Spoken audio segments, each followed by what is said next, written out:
Escuchemos lo que fue en ese momento la presentación del ministro Basombrío sobre Pedro Castillo. Adelante.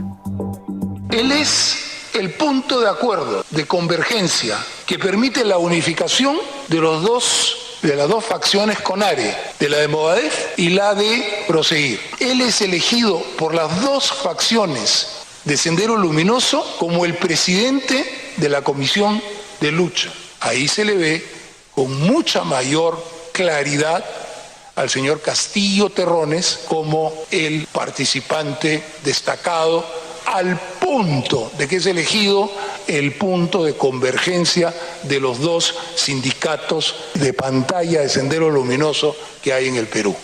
Ahí lo están felicitando por su elección. Él es el presidente del Comité de Lucha de la unificación de ambos sectores. El intento de toma del aeropuerto de Juliaca. En la región Junín, exactamente lo mismo. Arequipa, exactamente lo mismo. Intento de toma de los aeropuertos.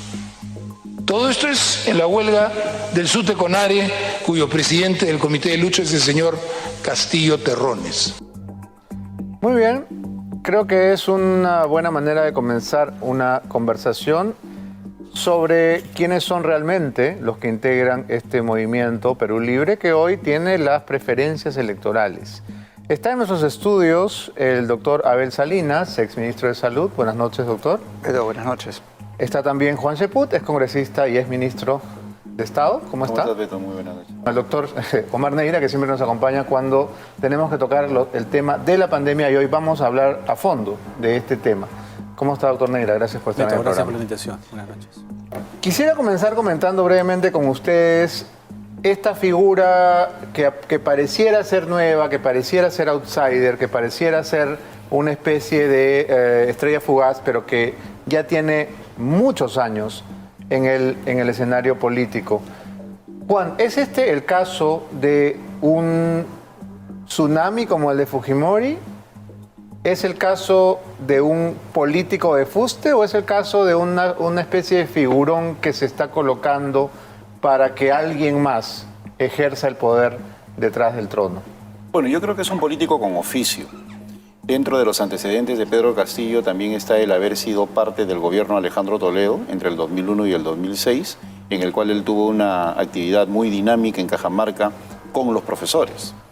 Y él en esa época estaba en una posición mucho más pro-ciudadana, no buscaba alterar el orden público, pero sí tenía mucha cercanía con los parlamentarios de esa época. Es decir, se acercaba mucho al Parlamento, es decir, ya tenía un interés en tener un mayor desarrollo político. Por lo tanto, no estamos hablando de un improvisado. Ahora, él ve esos atributos políticos en Vladimir Cerrón y se acerca a él. O sea, empieza a... Castillo se acerca a Cerrón, no viceversa. No, es que ambos tenían nexos a través del izquierdismo radical.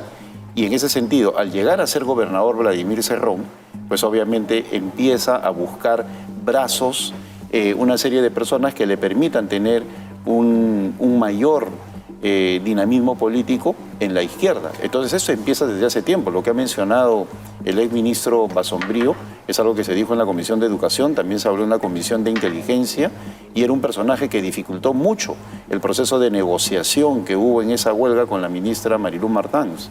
Por lo tanto, yo considero de que no se trata de una persona improvisada, tiene un perfil propio. Vladimir Cerrón quiere atribuirse el hecho de que lo maneja, no creo que sea así. Él ya se dio cuenta que tiene llegada a diversos frentes. Inclusive, hay personas que ya están cerrando con él, como Walter Adubiri, que dicho sea de paso es un nexo con el mismo Evo Morales. Por lo tanto, estamos hablando de una persona con mucho oficio político. Entonces, creo yo que el fujimorismo debería dejar de ser ya políticamente correcto y entrar a un plano de enfrentamiento, no solamente en términos de ideas, sino también de desenmascarar a una persona que indiscutiblemente tiene una posición ideológica radical. La persona que gane las elecciones va a tener que asumir la gigantesca responsabilidad de intentar sacar al Perú de esta pesadilla infernal de la pandemia. Y he escuchado a los especialistas que hablan de que esto se puede prolongar 3 o 4 años siendo optimistas. Yo no sé si usted doctor Salinas ha escuchado la explicación que hace el señor Castillo de cuál es su plan para controlar la pandemia si él sale electo presidente. Bueno, más allá en el plan que se publicitó, que supuestamente fue antes del inicio de la pandemia, entre comillas, no habla mucho de la pandemia. Después en algunas entrevistas ha tratado de hablar, menciona un número de vacunas que va a comprar, pero... Rusas, ¿no? Rusas, que en realidad ahí hay un error. En realidad, una de las cosas que en el tema de vacunas necesitamos tener un portafolio de vacunas, necesitamos tener varios tipos de vacunas porque no son abundantes en el mundo. Hay vacunas disponibles y podrían utilizarse de otra forma. Pero de verdad lo que se ve es un tema absolutamente irreal, un tema más de ideología y de búsqueda de derechos, entre comillas, pero de espaldas a la realidad. Por ejemplo, proponer aumentar el presupuesto de salud hasta llegar al 10% del PBI, precisamente en este momento de crisis, es un hecho irreal. Es cierto que necesitamos más presupuesto en salud, pero lo que necesitamos ahora es más salud con el presupuesto que tenemos, y eso significa hacer mejor gestión. Entonces, cuando habla de unificar el sistema de salud, un sistema único. Ya se ha intentado antes, ¿no? Ya se ha intentado fusionar salud con el MINSA, jamás ha funcionado, eso es inviable. Tenemos que buscar una mesa, un gran pacto por la salud para lograr ponernos de acuerdo en algunos lineamientos, en unos objetivos claros. Y eso es posible. Y esa es una propuesta que debería hacerse. Ojalá nuestro próximo gobernante la lleve a cabo. Doctor Negra, le he escuchado en entrevistas anteriores hablar de la situación de naufragio que significa esta pandemia en el Perú.